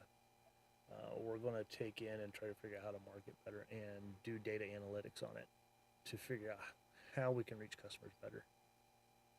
We're doing fine. It's just I'm not happy with fine. hmm I want to do good. And if next year ends up with one extra sale because we reached somebody because we marketed better, it's a win to me. I just need to figure out how to do it. Right. Hey, you got to start somewhere. Mm-hmm. So, and it's the end of the year, so me and you, we were texting earlier today. We were both doing our favorite thing, hmm inventory. For anybody that doesn't own a business, inventory can be a nightmare. Yeah. It's never the fun time. Um, yeah. And they're both not done No, that's the best part. Uh, for yeah, different reasons too. yeah, It's funny. It's funny. yeah. My reason is because I gotta count. We do so many surface mount design components on our products that we have to count them all, and that can take forever. And yours was, can't do it anymore because of a logistical reason. Mine was, we're just Right. done for the day. We just can't do this anymore. Yeah. So we'll finish up Yeah. tomorrow. Um, right. but yeah, it's just, it's fine. You got to do it. It's part of business. Um, hmm but it's not one of the fun things to do. One of the, No. Yeah, it's one of the things you dread at the end of the year. yeah. And the common thing we keep saying too is we're going to find a better solution for this next year. And we don't. Keep rolling that sentiment over, right? Yeah. Well, it's because you just do it once, right? You do it, and at the end of the year, Yeah. your books are done, and you go on, and you don't do it again until December of the next year, and you're hmm like, oh yeah, we were going to fix this, and we didn't, Yeah. and here we are again complaining about it, and yep, hmm Yeah. yeah, good old Oh inventory man. time. So, but yeah, I mean, I think for like you mentioned, like if Caleb or those folks are there, it would be smart to go. Um, I had fun. I got to do the cart chaos thing. If people hmm aren't aware what that is, Tom Bailey, if anybody follows him, he runs Sick the magazine. They had a cart chaos event. Our team didn't qualify for the final round, but just the fact that we got to go do it and attempt to try to make the top 8 was just a blast. Like, they did a Le Mans style 1 hour of go karting for the final 8, and that was a great event. That was on Thursday night, so I got to hang out with a lot of good, fun people. Um, I always try to stay busy the entire time doing stuff in the evenings as well. So there's a lot of Right. networking you can do there. But for you, I get why you only come up one day. Yeah, because I'm by myself. Like, I literally, believe me, if I could turn it into like a 2 day thing, say I do Friday and Saturday, I think I would do it. Um, Nice thing about Indianapolis is that it's a super simple drive for me. Yeah. Being from Illinois, it's literally a straight shot from the highway, and with like 2 turns, and I'm at the convention center. Yeah. So we turn it into a vacation. My wife and son go hang out at the children's museum there, which is a nice big like multi-floored like 4-floor museum that they could spend a whole day there. They actually did. When I got there, after I left PRI, I was there for like another hour with them when they were playing around in there.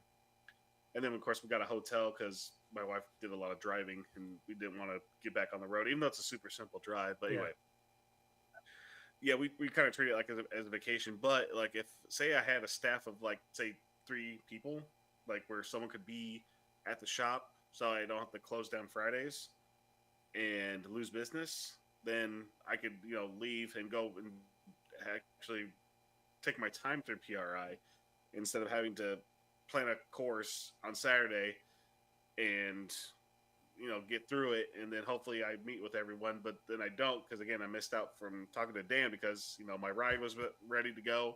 Yep. He was talking to another vendor, so we just had to we never got to connect. So yeah, I can only really ever do one day, and my coworker who runs another department, he was there.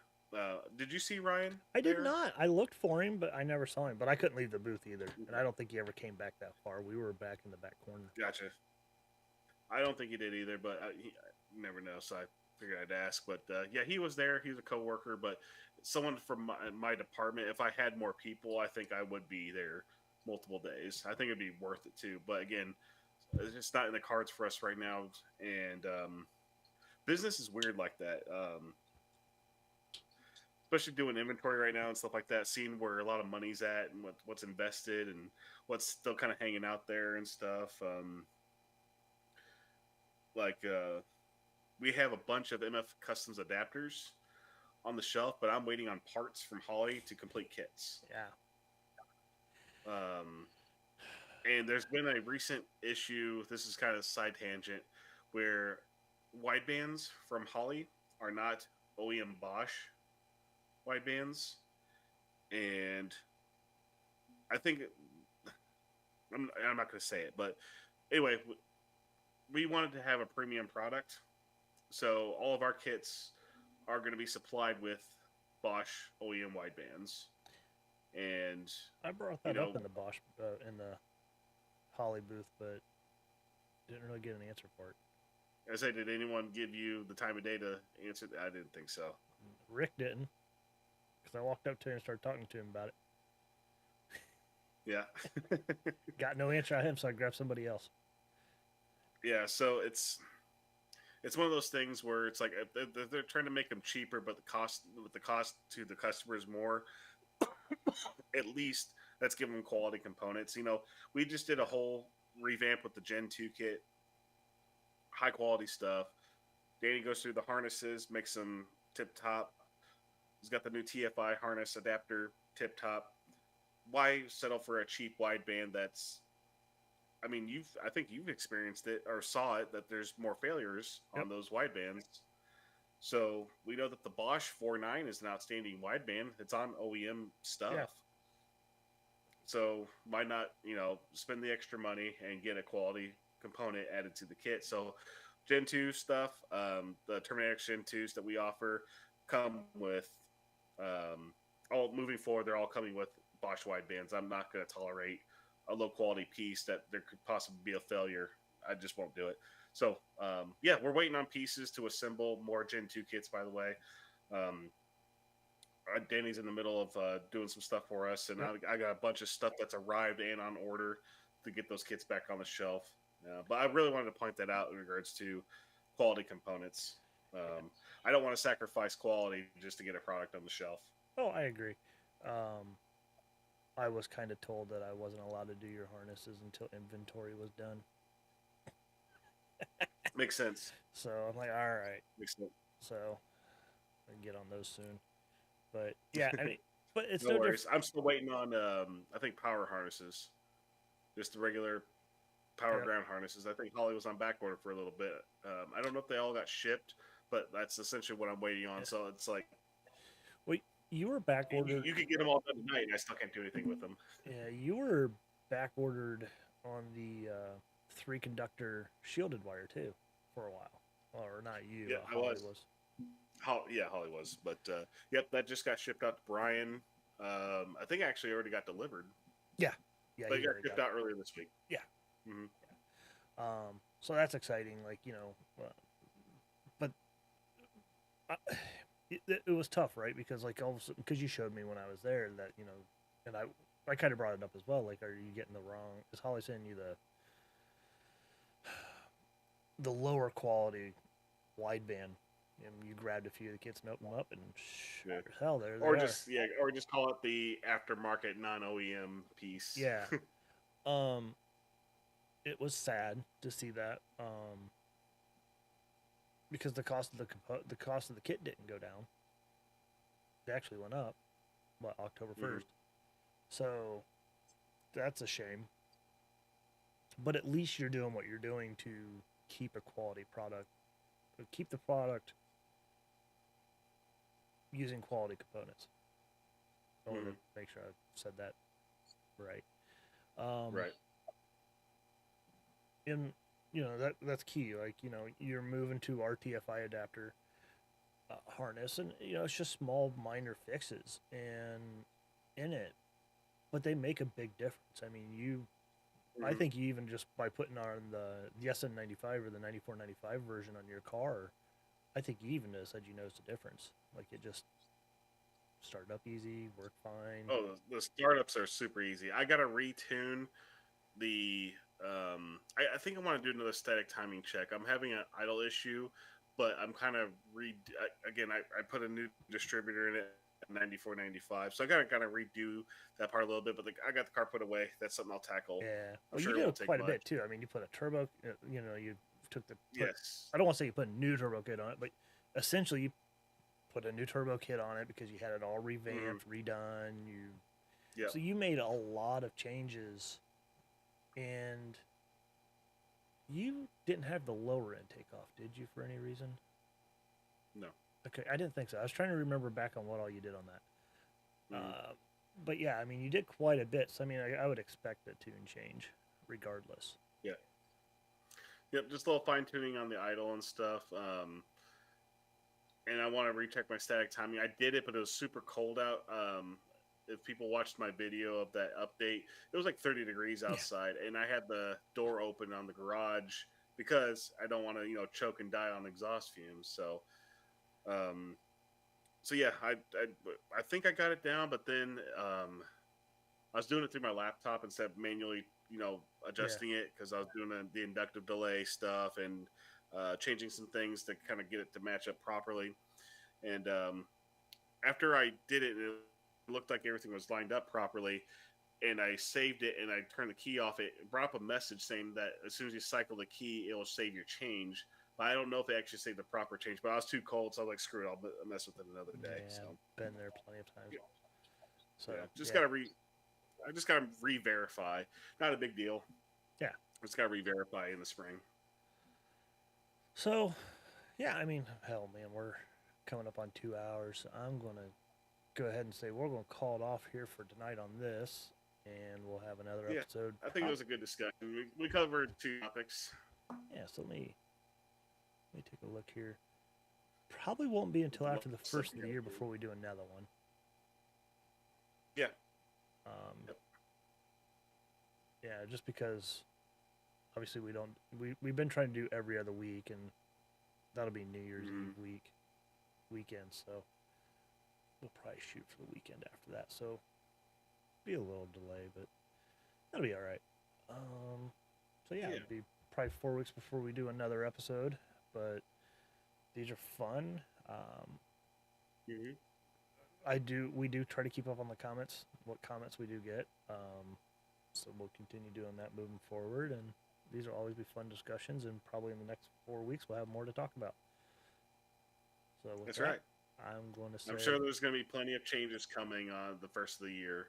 There always is, good or bad. There's usually always some changes and stuff to bring on conversations about. I'm hoping we have some stuff to announce. That's my goal. I'm hoping we have some stuff to announce in the first of the year. Um, Cool. yeah, We're looking forward to that. exactly. Got to get through these last few pieces for sure, and once we get those done, we'll hopefully have some announcements. But so for that, I'm going to Excellent. go ahead and end this.